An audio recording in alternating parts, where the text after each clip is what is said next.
ఈ లోకంలో తింటూ ఈ లోకంలో ఉంటే ఈ లోకం కోసం కాక పరలోకం కోసం బిడ్డల్ని పెంచాలి అనే అద్భుతమైన మాదిరికి ఆ తల్లి నిదర్శనం కాదా? ఒక మోషేనే కాదుగా, అహరోను మిర్యామును కూడా సేవ కొరకే పెంచిందిగా, ముగ్గురు బిడ్డలను సేవకే సమర్పించిందిగా. పిల్లలు ఎవరైనా భావి దేశపు పౌరులుగా సైనికులుగా మార్చిన తల్లి శారమ్మ అయితే, తన పిల్లలు ఎందరైనా అందరినీ సేవకులుగా పెంచిన తల్లి యొక్క భేదం. అట్టి తల్లులకు వందనం చెప్పాల్సిందే కదా. అలాంటి తల్లులు ఈ తరంలో లేపబడాలని కోరాల్సిందే కదా.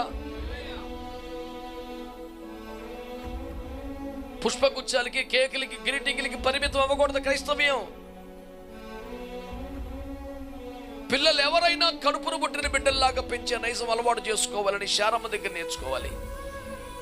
పిల్లలు ఒకరినిచ్చిన, ఇద్దరినిచ్చిన, ముగ్గురినిచ్చిన వారిని దేవుని సేవకులుగా పెంచాలనే సమర్పణలోనికి యోగబెత్తు ద్వారా రావాలి.